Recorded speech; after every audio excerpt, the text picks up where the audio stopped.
Panginoon, saglit lang to. Sabi nga dito sa ating aralin, ay nawala pa. Sa Roma, babasahin ko. Ay. Sabi dito, kaya nga mga kapatid, ipinamamanik ko sa inyo alang-alang sa kahabagan ng Diyos na inyong iharap ang inyong katawan na isang haing buhay, banal, kaya-aya sa Diyos na siya ninyong katampatang pagsamba. So, ito nga yung hiningi talaga sa atin ng Panginoon. Pero makikita natin, habang nung simula pa lang na tayo bago mananampalataya, yung sabi dun sa Matthew, mapalad, yung mapagkumbabang puso, may malinis na puso, gano'n, no? So makita natin yung, pero ngayong, sabi nga, matatagal na tayo, sabi nga, ito na yung hinihingi ng Panginoon sa atin. So bakit kuminsan hindi natin ito maibigay? Sabi dito sa Pedro, ito lang naman yung pinakasusi. Sa ikalawang Pedro 1:5, sabi dito, oo, dahil sa pagkaragdag sa ganang inyo ng buong sikap, ipamahagi ninyo sa inyong pananampalatayang kagalingan, at sa kagalingan ay ang kaalaman, at sa kaalaman ay pagpipigil, at sa pagpipigil ay pagtitiis, at sa pagtitiis ay kabanalan, at sa kabanalan ay mabuting kalooban sa kapatid, at ang mabuting kalooban sa kapatid ay pag-ibig. Sapagkat, pansinin natin, sapagkat kung nasa inyo ang mga bagay na ito at sumasagana, ay hindi kayo pababayaang maging mga tamad o walang bunga sa pagkakilala sa ating Panginoong Hesukristo. So hindi daw tayo magiging tamad sa gawain, hindi daw tayo magiging tamad sa pananalangin, no? Maging doon sa pagsasagawa ng salita ng Panginoon. Sapagkat yung wala ng mga bagay na ito, wala tayong karunungan, hindi tayo nagbabasa, tamad magbasa. Sabi dito, sapagkat yung wala ng mga bagay na ito ay bulag, nang nakikita lamang ay ang nangasa malapit sa pagkalimot ng paglinis ng kanyang dating kasalanan.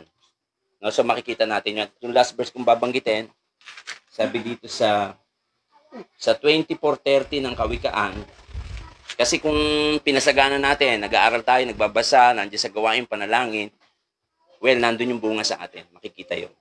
Kaya nga hindi na kinakailangan, di ba sabi, hindi na kinakailangan turuan pa. Kasi bakit? Tutugtog sa puso natin. Dahil bakit? Puno tayo ng salita. Sa last verse kong babanggitin, 24:30, ako'y nagdaan sa tabi ng bukid ng tamad at sa tabi ng ubasan ng taong salat sa unawa. Walang unawa, tamad. Ano ang nangyari? At narito tinubo ang lahat ng tinik.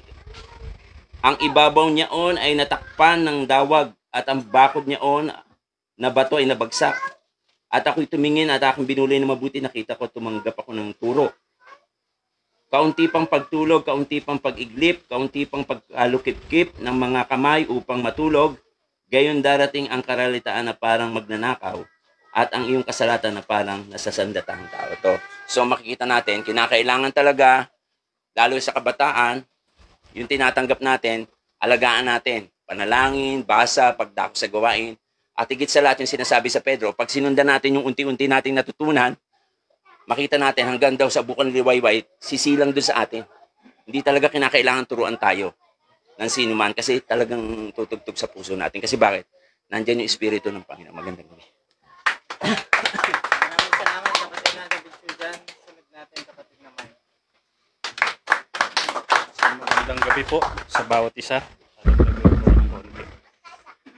Yung ating aralin po, isang bagay na pinakita ni Apostol Pablo, yung kailangan nating ihandog yung ating sarili sa Panginoon. Kasi bilang paghahandog, ang ating Panginoong Jesucristo na naghandog ng kanyang sarili, meron po siyang ninais o plano, hindi lang para sa kanya, kundi para sa ating lahat. Kaya ganun po ang nais natin, Apostol Pablo. Kung mahahandog natin ang ating sarili, ng buhay, kaya ay sa Diyos, marami tayong magagawa. Hindi lang sa atin, pati sa ating mga kapatid. Kasi ang ating Panginoon, ang sulat ni Apostol Pablo sa Galatia, ito yung pinapakita sa 1:4 ng Galatia, na siyang nagbigay sa kanyang sarili dahil sa ating mga kasalanan upang tayo maligtas dito sa kasalukuyang masamang sanlibutan ayon sa kalooban ng ating Diyos na Ama. Yun yung isang bagay na ginanap ng ating Panginoong Yesus, yung inandog niya yung kanyang sarili para sa atin upang tayo mailigtas dito sa masamang sanlibutan. Kaya dugsong dito sa ating aralin huwag tayong magsiayon sa sanlibutan. Bakit? Sinabi nga ni Apostol Pablo na tayo iniligtas dito ng ating Panginoong Kristo. Pansinin nyo, kapag ikaw ay Kristiyano, hindi mo hinandog ang sarili mo sa Panginoon. Bagamat ikaw ay Kristiyano, marami kang hindi magagawa para sa Panginoon. Kasi bakit? Hindi mo na ihandog yung sarili mo sa Diyos at yung kaisipan mo magiging nasa sanlibutan ka. Pero pag ikaw ay naghandog sa Panginoon ng iyong sarili, mismong ikaw, buhay at kaya ay sa Diyos, marami kang magagawa sa sarili mo, maging sa iyong mga kapatid at sa mga kaluluwa na naghihintay ng kaligtasan. Purihin po ang Diyos. Maraming salamat, kapatid na Mike. At tayo po dadako na sa mga ligi. Pangunahan tayo ng ating kapatid na Herman.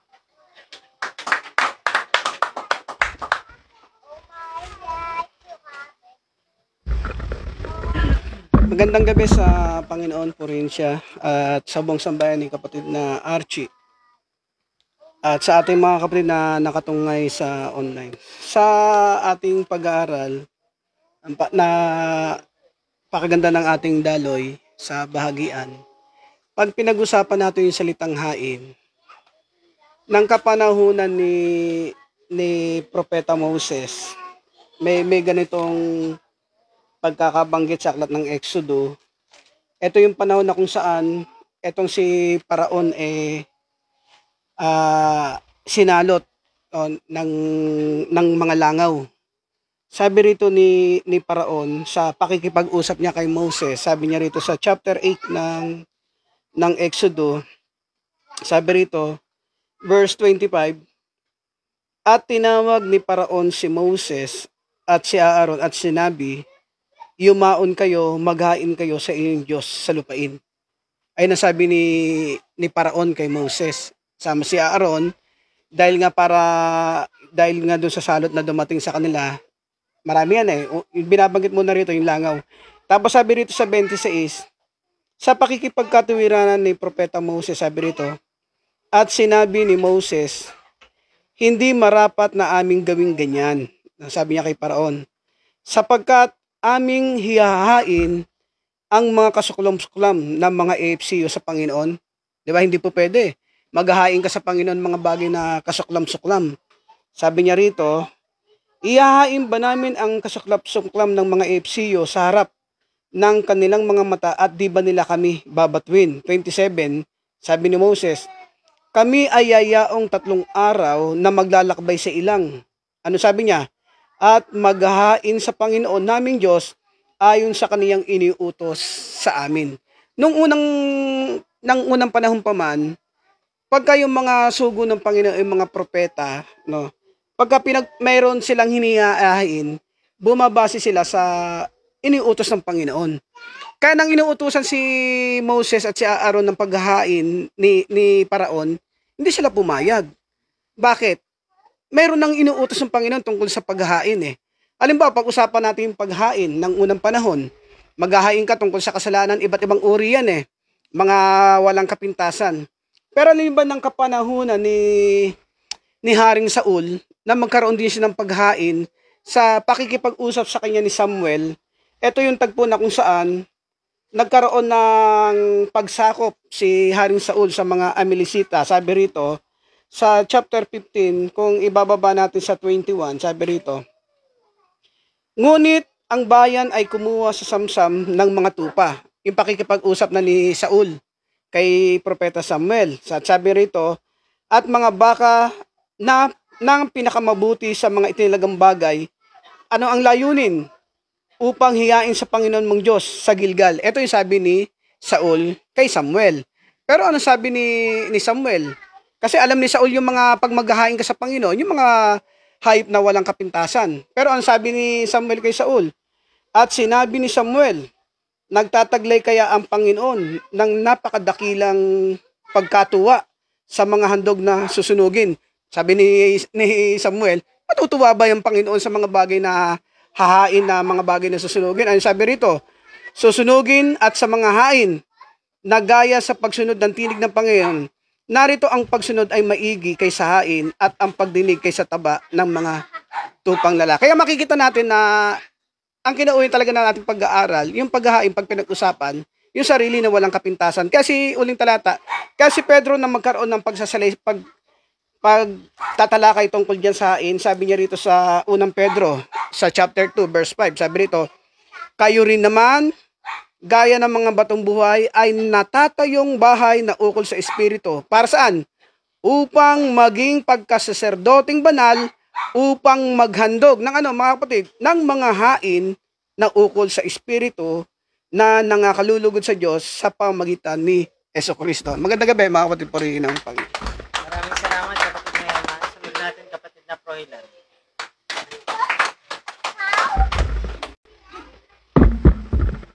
Magandang gabi sa bawat isa. Purihin ng Panginoon at salamat sa Diyos at sa mga kapatid natin online.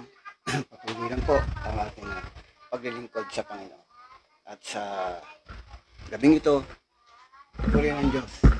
Nawa, sa susunod na gawain natin, doon na tayo sa labas siguro. I-request ko. No? Mas maganda siguro sa labas tayo para sama-sama tayo doon. Nauubos tayo rito sa loob eh. Yun lang. Joke lang. Biro lang po yun na may katotohanan. Ano po? Kasi alam nyo kasi, minsan nagbibiro tayo kasi nga po, bahagi po kasi ng katotohanan. Yung ang isang paghahandog sa Diyos, kasama doon yung kayusan.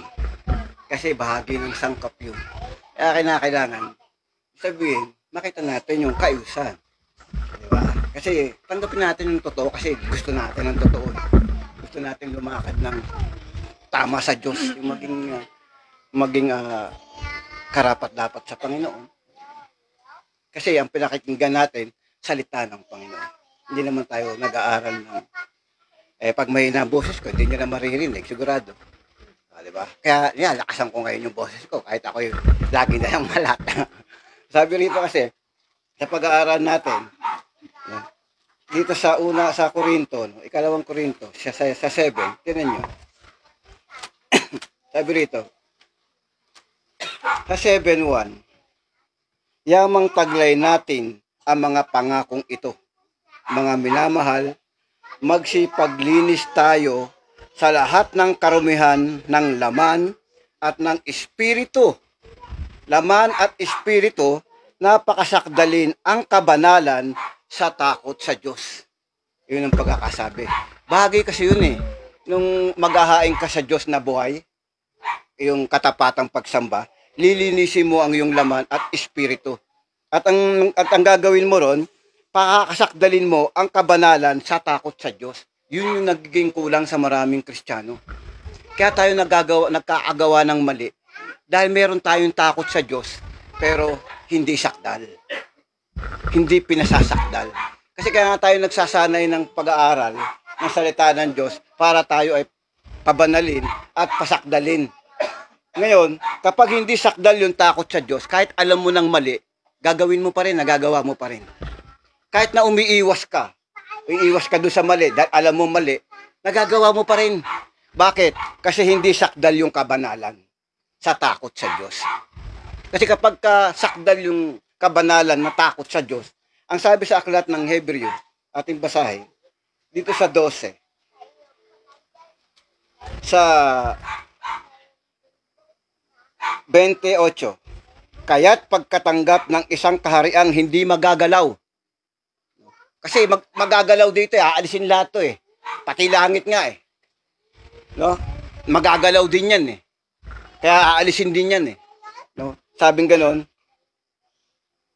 dadapat, sabi rito, ay mayroon tayong biyaya sa pamamagitan nito ay makapaghahandog tayong may paggalang at katakutan ng paglilingkod na nakalulugod sa Diyos. Yun yung hain eh.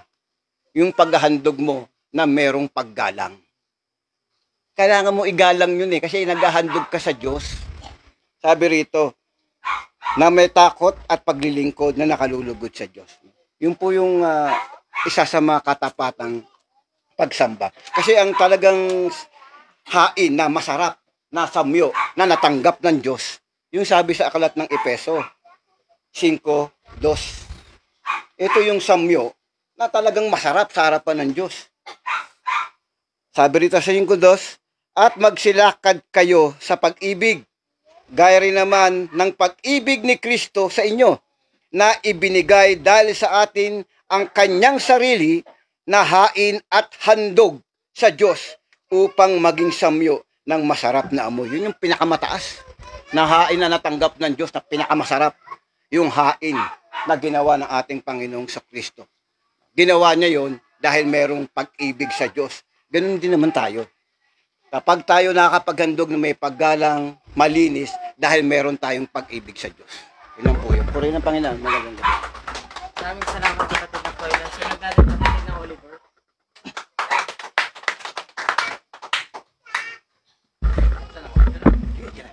Magandang gabi. Salamat sa Panginoon at magandang gabi sa bawat isa. Sa lahat po ng naka-online ngayon, magandang gabi sa inyo. At si Kaplor, magandang gabi po.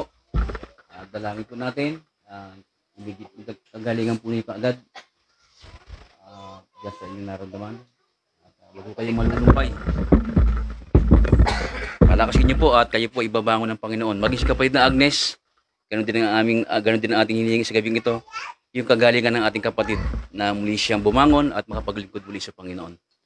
At salamat sa Panginoon sa gabing ito dahil patuloy na ibigakalob sa atin yung aralin.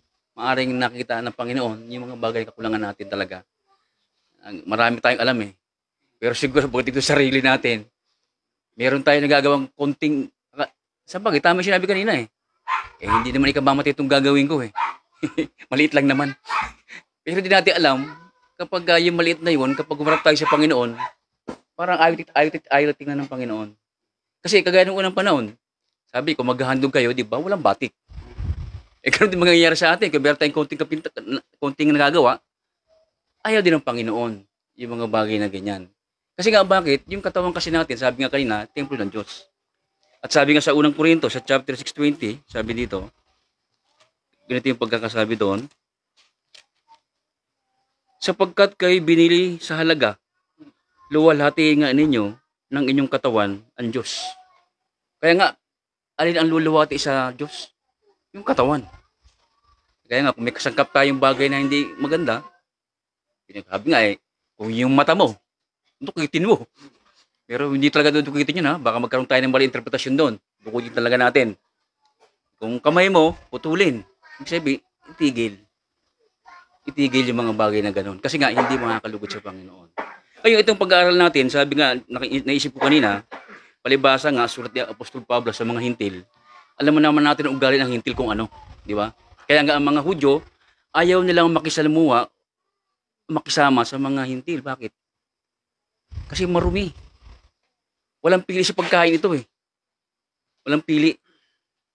Kahit ano, kinakain. Gaya nga ng una sa probinsya, naalala ko, nasa probinsya ako eh. E di, may pinsan ko, mayroong 2 asong mga ngasayon. Nanguhuli ng bayawak. Eh patay na, siyempre, huli na, hindi ko pa alam eh. E di, niluluto nila, nakapapakain ako. Hindi ko alam yun. Eh kaya nung nalaman ko, naku, masama pala yung ginagawa ko, karumal-dumal pala sa Panginoon yung ganun. Kasi hindi natin alam eh. Ganun din, kaya nga sabi ni Apostol Pablo, dito sa mga taga-Corinto, pamanik, ay sa Roma, pinamanik ka niya. Mga kapatid na yun ha. Mismong kapatid na yung sinabihan niya rito, hindi yung ibang tao. Kasi meron pa rin ng mga bagay na hindi natin napapansin, nakagawa tayo ng mga bagay na akala natin maliit na bagay lang. Pero sa paningin ng Panginoon, walang maliit, walang malaki. Ayaw niya nung may batik. Yan ang ibig sabihin nun na inaano sa atin. Kaya nga sa atin, sa paglilingkod natin sa ngayon, siguro tama yung pag-aaral natin na inano ngayon, patuloy natin bulayin yung ating sarili. Kasi hindi tayo magiging sakdal, hindi tayo magiging banal, kung hindi talaga natin pagsasanayan. Kasi yung the way ng paggawa ng kabanalan, pagsasanay ito eh. Paging sakdal, sanayin mo rin. Kung mga bagay na gagawa ka na hindi mo pigilan, sanayin mo pigilan. Kasi pag hindi mo pinigil yan, lagi mong gagawin yan. Ganun ang mangyayari. Kaya nga sa isang bahagi ng buong ng Espiritu, yung pagpipigil na magawa natin. Sapagkat napakaganda nito. Yung aral natin, napakalawak na nito eh. Ito pa, sila sabi rito kaisipan natin, paningin natin. Kapag itong paningin natin, hindi natin pinigil to sa pagtingin sa mga bagay na alam natin ay karurumi natin. Di ba? Isip natin, isip na sa limutan. Hindi tayo maging kalugod-lugod sa Diyos kahit anong paghahandog natin. Bagamat nakakagawa tayo araw-araw linggo, nasa panambahan tayo, nakakatupad tayo, pero yung maliit na bagay na hindi natin nakikita, na meron pala tayo. Magandang gabi po at salamat sa Panginoon.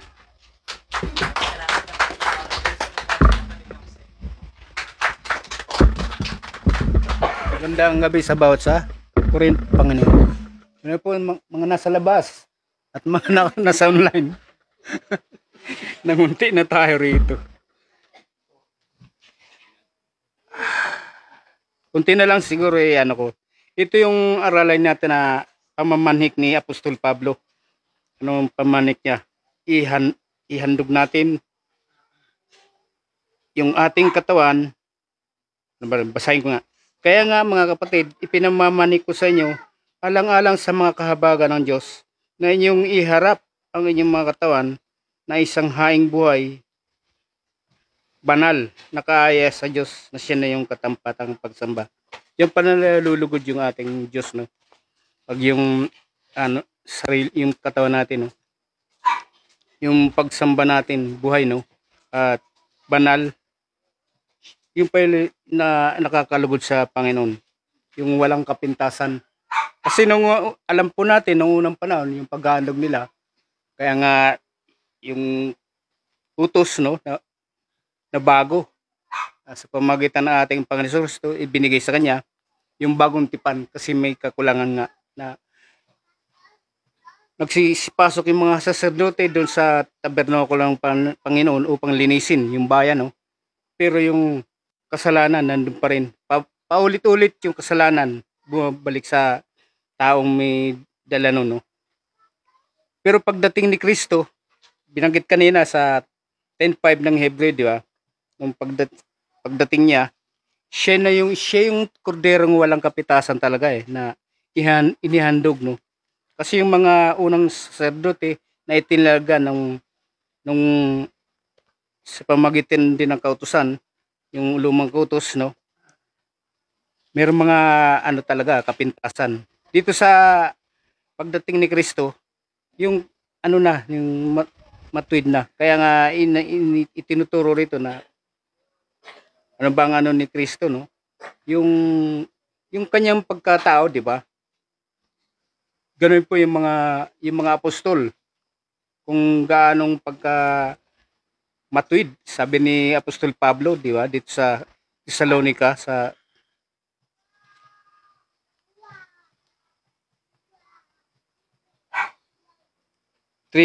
sabi rito, kayo mga saksi at ang Diyos man, kung gaanong pagkabanal at pagkamatuwid at pagkawalang kapintasan ang inugali namin sa inyong nagsisampalataya, no? Ganun po na dapat talaga ugaliin, no, ng isang mananampalataya. Kasi yung katawan binabanal yan, Pero nung unang panahon, sabi ni Apostol rito, dito sa aklat na nabasa na rin to kanina sa Roma, sa 6:13.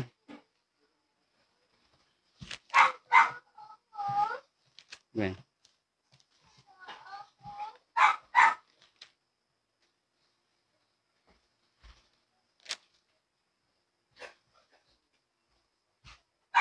Sa 13. At huwag din naman ninyong ihandog ang inyong mga sangkap sa kasalanan na pinakakasangkapan sa kalikuan, kundi ihandog ninyo ang inyong sarili sa Diyos na tulad sa nangabuhay sa mga patay, at ang inyong mga sangkap na pinakakasangkapan ng katwiran sa Diyos. Kasi tinawag tayo dun sa pagpapagabanal, hindi dun sa ikarorome or 7 ng Korinto ay ng Thessalonica, ikalawa no. Nabasa na rin ito kanina. Unang Thessalonica. Sapagkat tayo tinawag ng Diyos hindi sa ikororome, kundi sa pagpapagabanal. Wala kasing papasok doon na marami, hindi sa karya ng Diyos, banal. yung ating sangkap, pinaano to. Siguro saan? Pinababanal to. Para maging matuwid din yung ng tao, paglakad niya.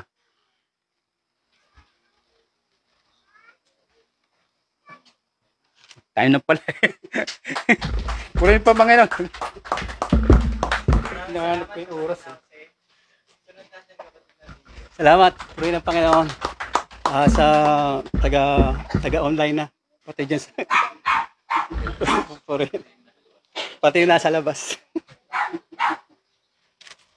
Sa ating pag-aaral, yung pamamanhik. Ano pong salitang pamamanhik? Parang nakikiusap pa. Nakikiusap dun sa atin. Parang nagsusumamo sa atin.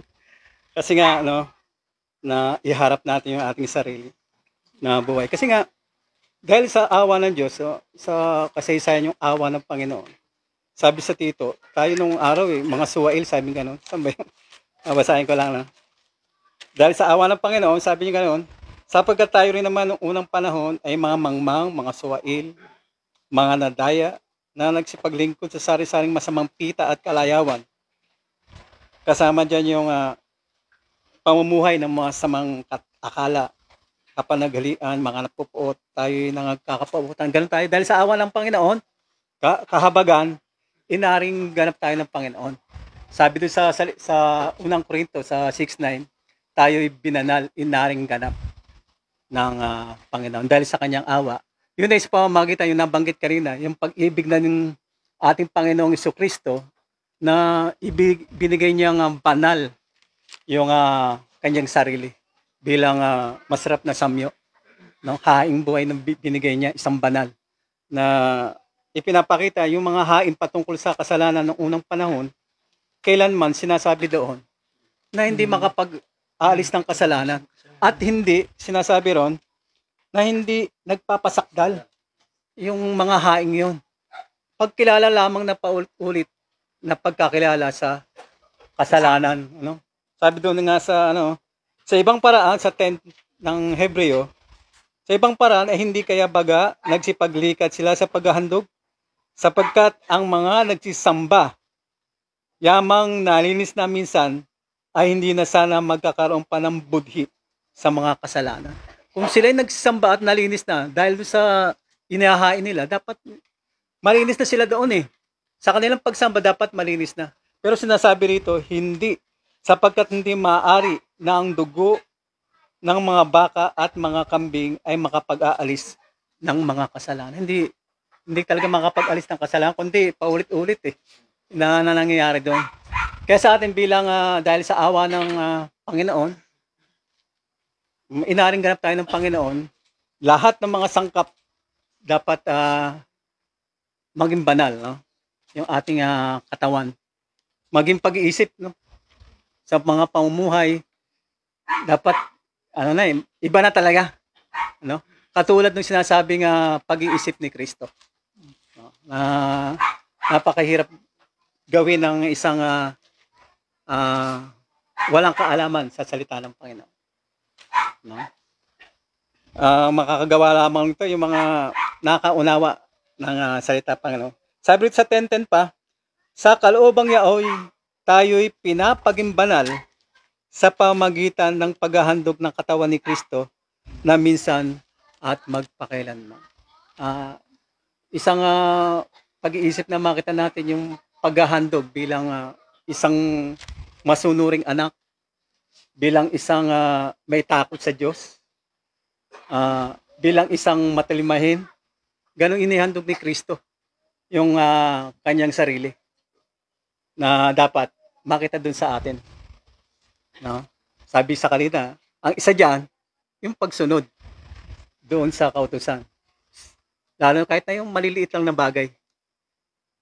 Isang magagawa natin, siguro tama yung isa kanina na banggit, yung pagsiyasat sa bawat maliliit na pagkakamali na nais ng Panginoon talaga, pinapakita na sa ating aralin yung pagiging isang banal. Ilan po, puri ng Panginoon. Magandang gabi.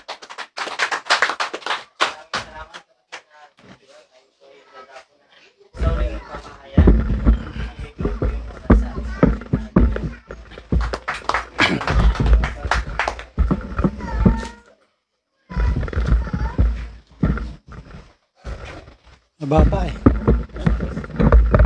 Medyo okay. Thank you. Salamat. Iba na matangkad. Purihin ang Panginoon. Magandang gabi sa inyong lahat, mga kapatid. Sa nasa labas, sa nasa online, sa nasa loob, magandang gabi sa inyo. Purihin ang Panginoon sa gabi ito. Maganda yung takbo ng mga pag-aaral natin, pagpapaliwanag. Tayo magdadagdag sa mga nahayag na salita sa gabi ito. Yung sinasabi nga dito sa ating pag-aaral, kung babasahin natin, sabi nga dito sa aklat ng Roma 12, sabi rito. Sige. Okay. Kaya nga mga kapatid, ipinamamani ko sa inyo alang-alang sa mga kahabagan ng Diyos na inyong iharap ang inyong mga katawan na isang haing buhay, banal na kaaya-aya sa Diyos na siya ninyong katampatang pagsamba. Kung unawain natin itong binabanggit dito, yung katawan natin, ihahain nating banal, kaaya-aya sa Diyos, na siya nating katampatang pagsamba. Kaya ito yung pinakita sa atin ng ating Panginoon Jesucristo, yung sinasabi sa Hebreo, binasa kanina.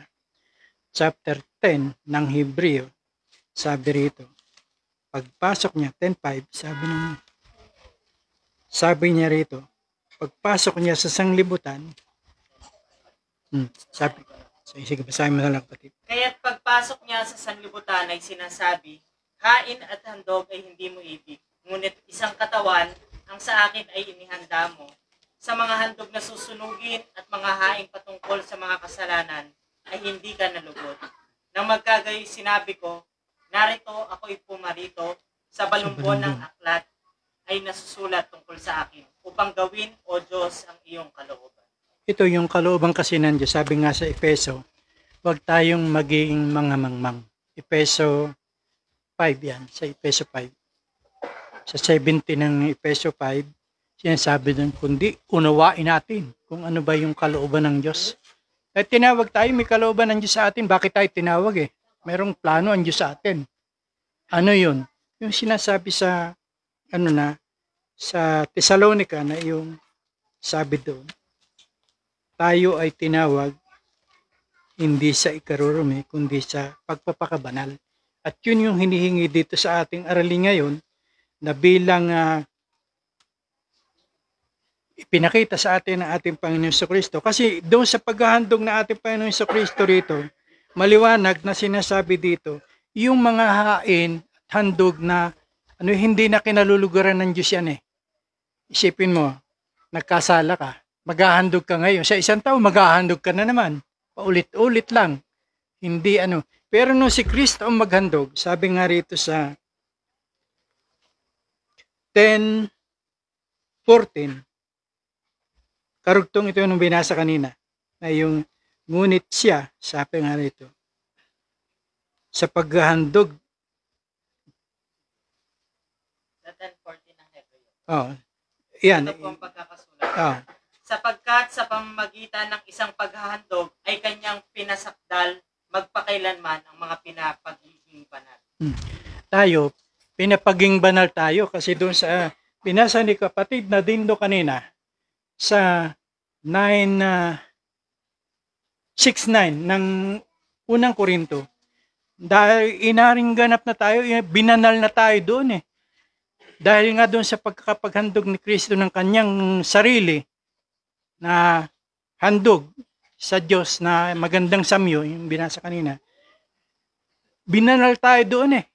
At yung tipan na kanyang inano dito, sabi rito, sa Hebreo pa rin, sabi rito na yung tipan na kanyang inano sa atin, ito yung sabi rito. At sa 16, kapatid. 16:10-16 po na. Ito ang tipang gagawin ko sa kanila.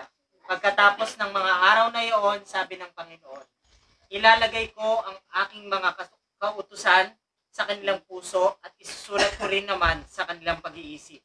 At ang kanilang mga kasalanan at kanilang mga kasamaan ay hindi ko na aalalahan. Okay. Nakita natin dito na dito sa tipan huli dito sa tipan ng ating Panginoong Kristo, matapos niyang ihandog yung kanyang sarili, sabi niya rito, yung kautusan niya, yung kautusan na ni Kristo hindi na yung kautusan ni Moises. Yung kautusan mismo ng ating Panginoong Kristo, ilalagay na sa puso natin.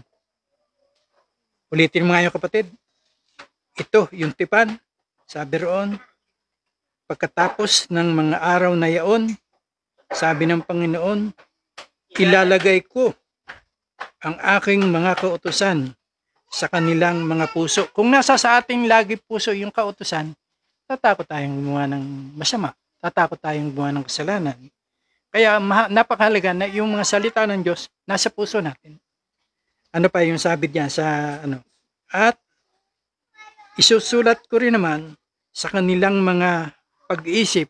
Pati sa pag-iisip natin unang-unang talagang dapat na para masunod natin yung maihandog natin yung ating sarili na walang kapintasan, walang dungis, na siyang karampatan nating pagsamba. Kinakailangan yung ating puso at yung isip, nandoon yung salita ng Diyos, nandoon. Kailangan nananahan nyo sa ating pag-iisip, nananahan nyo sa ating puso, na hindi natin maitatakwil yun. Anumang oras na, kasi yun ang mag-uudyok sa atin, uudyokan tayo ng Espiritu Santo kung nasa puso natin yung salita ng Diyos Halimbawa, may naiisip kang gawing hindi kalugod-lugod sa Diyos, uudyokan ka ng Espiritu. Yung puso mo na, ay, huwag mong gawin yan, masama yan. Uudyokan tayo niyan. Kaya ito yung tipan ngayon sa atin. Kaya hinahanapan na sinasabihan tayo ngayon na ihandog natin yung ating mga sarili na haing buhay, banal, kaya ay sa Diyos na siya nating katampatang pagsamba. Magagawa natin yan kasi napakarami ang paalaala dito sa Korinto nagpaalaala din siya ang ating Apostol Pablo tungkol sa mga taga-Korinto na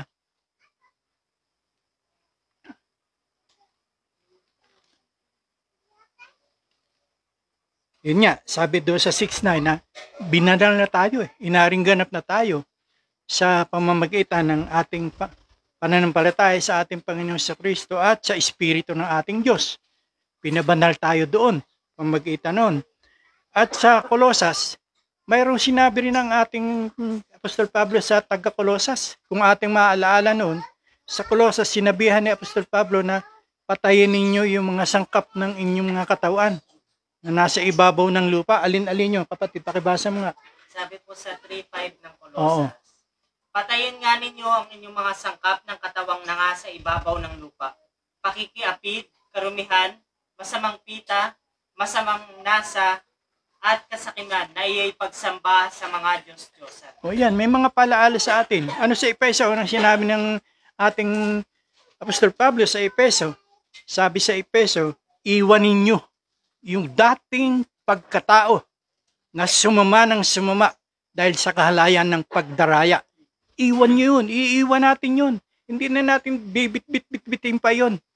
Iiwan na natin yun para tayo ay makasunod doon sa sinasabi rito na ihandog natin yung ating mga sarili, haing buhay, aya-aya, at banal kaaya-aya na siya nating katampatang pagsamba. Pinakailangan. At ang isa pa, sa taga-Roma, binaralan din ng mga taga-Roma, mag-iba kayo ng pag-isip. Isipin, huwag kayong makiayon sa sanlibutan. Kasi dito nga sa Roma, sa chapter 2 ng Roma, nababasa natin dyan na yung mga pangalan ng Diyos ay nalalait ng mga hintil dahil doon sa mga inuugali rin ng mga taga-Roma. Saan ba yun? Roma 2. Sinasabi dyan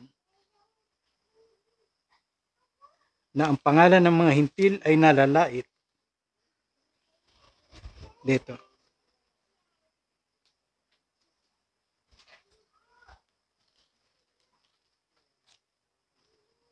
Sa 2:24 ng Roma. Kabasa mo kapatid, 2:24 lang. Sapagkat ang pangalan ng Diyos ay nalalait ng mga hintil dahil sa iyo, gaya ng nasusulat. Kasi yung mga ginagawa ng taga-Roma, bagaman na alam nila yung salita, para maitayo, sabi sa 10:2 ng Roma pa rin, Para lang maitayo yung kanilang sariling katwiran, hindi sila napapasakop doon sa katwiran ng Diyos, sa Ebanghelyo. Kung ano yung ibig nila, yun ang gagawin nila. Sana wag mangyari sa atin yun, yung ganun, na yung ibig natin ang gagawin natin at hindi tayo susunod sa Ebanghelyo. Kasi saan ba naroon ang kaligtasan natin? Ang kaligtasan natin, base sa pag-aaral natin, maging sa paliwanag ni Apostol Pablo, ay nandoon sa pagsunod natin sa Ebanghelyo. 15:1-2 ng unang Korinto. Pakibasa mo, kapatid. Ngayon pinatatalastas ko sa inyo mga kapatid, ang ebanghelyo na nasa inyo aking ipinangaral, na inyo namang tinanggap, na siya naman ninyong pinananatilihan. Sa pamamagitan naman nito'y ligtas kayo kung matiyaganin yung iingatan ang salitang ipinangaral ko sa inyo, maliban na kung kayo magsipanampalataya ng walang kabuluhan. Bakit? Ganun ang pananalita ni Apostol Pablo. Balikan natin yung Roma 1:16-17.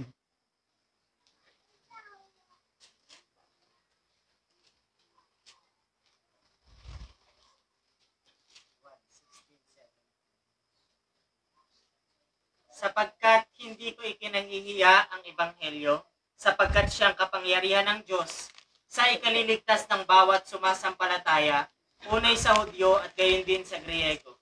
Sapagkat dito ang katwiran ng Diyos ay nahahayag mula sa pananampalataya hanggang sa pananampalataya, gaya ng nasusulat. Ngunit ang ganap ay mabubuhay sa pamamagitan ng pananampalataya. Kung inaari natin tayo patungo na rin sa pagiging ganap, kinakailangan na nasa sa atin itong mga itong ano na ito. Mabubuhay tayo doon sa pananampalataya, hindi doon sa kautusan. Hindi doon sa kautusan ni Moises. Kasi binanggit dito sa Hebreo talaga na yung kautusan talaga hindi makapagpapabanal sa atin, yung kautusan ni Moises. Hindi yun makakapagpasakdal sa atin. Saan tayo magiging sakdal? Doon sa pananampalataya natin sa salita ng ating Panginoong Kristo. Ano yung salitang yon na makakapagpabanal sa atin, makapag-aano sa atin? Yun yung tinatawag na ebanghelyo ng ating Panginoong Kristo. Doon tayo mabubuhay. Sa ano nga ba yun? 1:27. Pilipos 1:27. Doon tayo mamumuhay. Hindi gaya nung nakausap kong pastor na meron daw karapatan na gamitin yung kautusan lalo na pagdating doon sa ikapo. Meron daw karapatan. Kaya ang mga pastor ngayon, hindi nila inaalis yung 10 bahagi dahil nasusulat na mayroong karapatan. Sabi ko, ituloy mo yung pagbasa dyan. Kami kako, hindi namin pinanghawakan yan. Ang aming pinanghawakan, sabi ko, yung sinasabi doon na hindi kami ang karapatang ito. Kundi, kaya nagtataka sila bakit sabi ko wala kaming kapo, wala kaming mga offering kung ano-ano. Paano ko nakakaraos? Sabi, yan ang hiwaga, sabi ko sa kanila. Yan ang hiwaga. Bakit kami hanggang ngayon? Alam mo ba kung anong anibersaryo nung nagdaan kami? 37 anniversary namin. Isipin mo kung ang pagbabasihan niyo yung inyong katwiran na hindi makakalakad ang iglesia nang walang koleksyon ng 10 bahagi, ay dapat hindi na kami aabot sa ganyang taon. Bakit hanggang ngayon nandito kami, naglilingkod pa kami? Ang aming pananalapi, wala kang maano sa amin na pananalapi namin na galing kung saan-saan, nanghingi kami kung saan-saan. Hindi. Paano niya kayo? Yung mga ano nyo. Sabi ko sa amin, may pangangailangan kami, nagtutulong-tulong sa amin ang mga kapatiran. Lahat kami, tulong-tulong. Kaya ang lahat sa amin ay nagtatrabaho, naghahanap buhay. Hindi kami gaya ng ibang kapisanan kako na hindi na sila nagtatrabaho, umaasa sila doon sa ikasampung bahagi na nakukolekta nila sa kanilang mga miyembro. Sa amin kako wala yan, hindi namin yan ginamit, hindi namin yan pinahalagahang ano na yan. Kung nangangailangan kaming magkakapatid, puro kami nagtatrabaho, puro kami naghahanap buhay para doon sa pangangailangan ng aming mga sarili at ng aming mga kapatiran din naman. Kaya ano sila, hindi sila medyo pag ako nakakausap nila, medyo na minsan natatamimay sila pagka yung binibitawan ko na yung mga salitang tungkol, lalo na yan, tungkol yan sa mga ikapung yan, mga ikasampung bahaging yan. At saka yung mga transportation offering na sinasabi nila, yung mga allowances nila kung saan-saan, mga ang dami nila eh. May transportation offering, merong, basta marami silang love offering. Tapos magre-request ka ng prayer, may bayad. Sa atin, hindi natin yan pinapractice. Sabi sa amin, ano panuntunan ninyo? Bakit? Sabi ka ang utos ng Panginoon sa Kristo sa mga alagad, nung suguin ng mga alagad, tinanggap ninyo na walang bayad, ipamahagi ninyo na walang bayad. Yun ang tinugon ko sa kanila. Sabi nila, may karapatan naman, sabi roon yung sa Thessalonica nga. Sabi niya, may karapatan. Pero tayo, hindi namin kako ginamit yung karapatan na yan na sinasabi ninyo.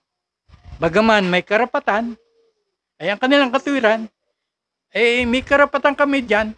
Ngayon, nasa kanila na yung kung gusto nila magbigay o hindi. Basta yung pangangaral namin, itutuloy namin, sabi nila. Pero, ang masakit doon, kahit sa mga palengke, sa mga bus, meron silang mga sinusugo na mangangaral ng kaunting salita, pagkatapos, pagkapangaral ng kaunting salita, makikita mo doon na may sobre ng gagala. Kaya inis ako nung panahon na ako'y nagko-commute. Magtutulog-tulugan ako kunwari, talagang pipilitin ka, iwanan sa harap mo yung sobre. Ngayon, pag ako'y mumulat at hindi pa sila bumababa, pikit uli ako. Tulog uli ako. Hanggang sa kunin nila yung sobre sa harapan ko. Sabi ko, hindi sa loob-loob ko lang, hindi ganyan ang itinuro sa amin ng aming Panginoon. Sabing iiwan natin yung mga dati nating pagkatao, sumama dahil sa kahalayan ng pagdaraya. Yung kanilang mga may halong pandaraya yan eh. May halo pang pananakot kuminsan. Magmimensahe doon sa Mateo 24, magmimensahe doon. Tapos ang susunod doon, sobre na ang susunod doon. Mga kapatid, ibalik natin muna sa ating MC. Meron pa. Ngayon, dito sa ating pag-aaral ngayon dito, sabi nga rito, kung ihahandog natin yung ating mga sarili, kinakailangan banal. Kaya siya nating katampatang pagsamba. Wala nang mas hihigit pa rito eh. Yung maihain natin yung ating, kasi ang pagkatawag sa atin, ayon sa Thessalonica, tinawag tayo sa pagpapakabanal. Yun ang sa atin. Thessalonica,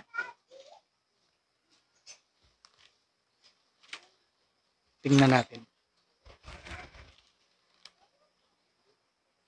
Thessalonica 4:3 at takbo tayo sa 7. 4:3 at 4:7. Ganito po ang pagkakasulat. Sapagkat ito ang kalooban ng Diyos sa makatuwid bagay ang inyong pagpapakabanal na kayo'y magsiilag sa pakikiapid, na ang bawat isa sa inyo'y makaalam na maging mapagpigil sa kanyang sariling katawan sa pagpapakabanal at kapurihan, hindi sa pita ng kahalayan na gaya ng mga hintil na hindi nakakakilala sa Diyos, na sino may huwag lumapastangan at magdaya sa kanyang kapatid sa bagay na ito, sapagkat ang Panginoon ay mapaghiganti sa lahat ng mga bagay na ito, na gaya naman ng aming pinatatalastas ng una na sa inyo at pinatotohanan, sapagkat tayo tinawag ng Diyos hindi sa ikarurumi, kundi sa pagpapakabanal. Yun ang pagkatawag sa atin eh. Kaya ang utos sa atin, ihandog nating banal yung ating mga sarili. Yan tayo tinawag sa pagpapabanal eh. Ito yung sinasabi sa Efeso na 5:17 na unawain natin kung ano yung kalooban ng Diyos. Ano ba yung kalooban ng Diyos sa atin? Tayo magpakabanal. Maging banal tayo. Balik natin sa ating MC. Maraming salamat, kapatid na Guillermo. At tayo po ay dadako naman po sa oras ng paglilinaw, pagtatanungan. Sa mga kapatid natin na meron pong nais linawin, maaari na magtaas ng kamay. Kapatid na ba? Ano lang po. May katanungan lang po kasi dito po sa ating pag-aaral, hindi sa ating pag-aaral, sabi siya sa atin, na nabanggit kanina, siya sa atin ang sarili na baka meron ka nagagawang maliit na bagay, ano. Sabing ganun. Sabi naman na ni Haring David dito po sa sa 139 verse 23, siya sa atin mo ko, O Diyos, at alamin mo ang aking puso. Subukin mo ako at alamin mo ang aking pag-iisip. Gusto ko lang po sanang malaman na kung bakit nakapagsalita ang ating ang Haring David, at hingi lang po ako ng verse patungkol dun sa ako na yun. Paano ka din? Yung Dun po sa 139 to verse 23 po. awit. Nasabi, siya sa atin mo ako, O Diyos, alamin mo ang aking puso. Subukin mo ako at alamin mo ang aking mga pag-iisip. Tayo kaya ay makakapagsalita tayo ng gano'n sa ating Diyos. Sa Diyos ko, siya sa atin mo. Ano naman na aking puso. Kasi si Haring David nakakapagsalita siya ng ganito kasi ang alam niya yung pagsunod niya sa Diyos, nakagawa man siya ng mga kasalanan, ng mga mali, yun ay sa hindi niya pagkaalam. Hindi niya alam na mali ang kanyang nagawa. Gaya ng pagkakasala niya kay Bathsheba. Hindi niya alam noon. Kung merong baka si kapatid na David, baka meron kang gustong idagdag. Mga kapatid, Baka meron kayong gustong idagdag doon. Kasi si Haring David, matuwid na siya. Hindi siya gumagawa ng anumang bagay na hindi niya na isasangguni sa Panginoon noon. Kaya nakakapagsalita siya sa Panginoon na siya sa atin siya.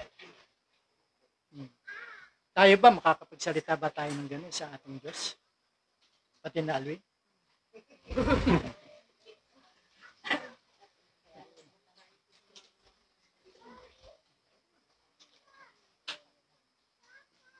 Kasi tayo, hindi natin maanong ganun. Kasi alam natin kung anong mga pagkukulang natin. Sa totoo lang. Kahit kami mga haligi, may mga pagkukulang kami. Kaya nga siguro na ibaba itong araling ito, para kung meron pa tayong dapat baguhin sa ating puso, sa ating sarili, kasi bagamat taglay natin na yung pag-iisip ni Kristo, hindi maiwasan na matilamsikan tayo ng putik eh. Kasi ang buhay sa sanglibutan ito ngayon, ay talagang tumatapak ka sa putik. Hindi maring hindi ka kaya nga sabi ni Apostol ng ating Panginoon sa Kristo doon sa chapter 30 ng Juan, ay yung mga nilinis na wala nang dapat hugasan kundi yung mga paa. Yung ibig sabihin, tayo nga, binanal na nga tayo eh. Sa 6:9 ng unang Korinto, mga binanal na tayo, inaring ganap na tayo. Ngayon, ano na ang dapat linisin sa atin? Yung mga paa natin. Kasi nakakatapak pa tayo sa marurumi. At kumisan naninikit sa atin talampakan yung mga dumi na natatapakan natin eh. Kaya nadadala natin kung saan yung mga dumi yan eh.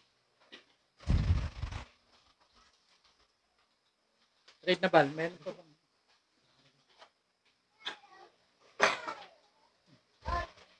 Meron pa bang gustong Meron pa pong nais na maglinaw. Tanong. Mga kapatid na nasa labas. Wala na po, kapatid. patuloy tayo din sa ating para makapaghandog tayo ng ating sarili na haing banal at kaayahay sa Diyos. Napakaraming paalaala sa bawat kung titingnan natin sa Kolosas, mayroong paalaala. Yun nga sabi, yung patay natin, yung mga sangkap ng ating katawan na tinumbas niya sa pagsamba sa Diyos-Diyosan. Dito sa Pilipos, sabi doon, ang inyo lamang pamuhay, maging karapat-dapat sa Ebanghelyo. Paalaala yan sa atin. Kasi pag namuhay tayo ng ayon sa Ebanghelyo, marami tayong iiwan na mga bagay na hindi na natin dapat dala-dala pa. Ang isa pa, yung sinasabi rito sa Tesalonica, sabi doon, layuan ninyo yung bawat anyo ng masama. Pag nasa isip natin yan, at matatapakan natin yung masama, ilalayo tayo dyan. Hindi natin itutuloy na iniisip natin isang bagay. Pag naisip natin, sa salita ng Panginoon, layuan ninyo yung bawat anyo ng masama. Kasi merong yung masama bagong magawa, may anyo mo nang makikita ka dyan eh. Hindi karakarakay Ngayon, kapag yung katuwiran natin, hindi ayon sa Ebanghelyo, minsan nagagawa natin yun. Hindi natin napapansin yun. Yung ating palang nilalakaran, nakakatungtong na tayo sa putik. Nakakapul na tayo ng putik. Kaya napakalaga yung binanggit kanina sa 13:5 ng ikalawang Korinto ba yun? Siyasatin natin yung ating mga sarili. Baka yung akala natin tayo ay matatag pang nakatayo, yung pala ay inaanay na yung ating mga bukong-bukong. Pabagsak na tayo. Kaya mahalaga yung pagbubulay pa rin. Binasa natin kanina yung pagbubulay. Kinakailangan na pagbubulay natin yung ating sarili at magiging yung may pagpipigil tayo. Kasi doon natin i-apply ang pagpipigil sa paglayo natin doon sa anyo ng masama. Pag may anyo na ng masama ay magpipigil ka na. Kasi hindi mo maano yun eh. Kasi lumalakad tayo dito sa sanlibutan. Binasa kanina na lumayo tayo doon sa gawa ng sanlibutan. Ang gawa ng sanlibutan, ano ba yung mga gawa ng sanlibutan? Doon sa natin, wala na palang oras tayo. Galatia 5:19 nandoon talaga yung mga gawa ng sanlibutan, kita ng laman. 5:17 nga kapatid, basahin mo kung pwede pa.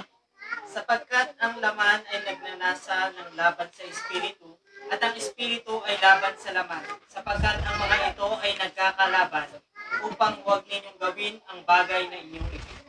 Okay. Huwag natin gawin yung ating bagay na ibigin, kasi magkalaban yan eh. Yung Espiritu natin at saka yung Espiritu ng Diyos na nasa atin, naglalaban talaga yan. Pag nadaig tayo, kaya nga sabi ron, kapag nadaig tayo nung salaman,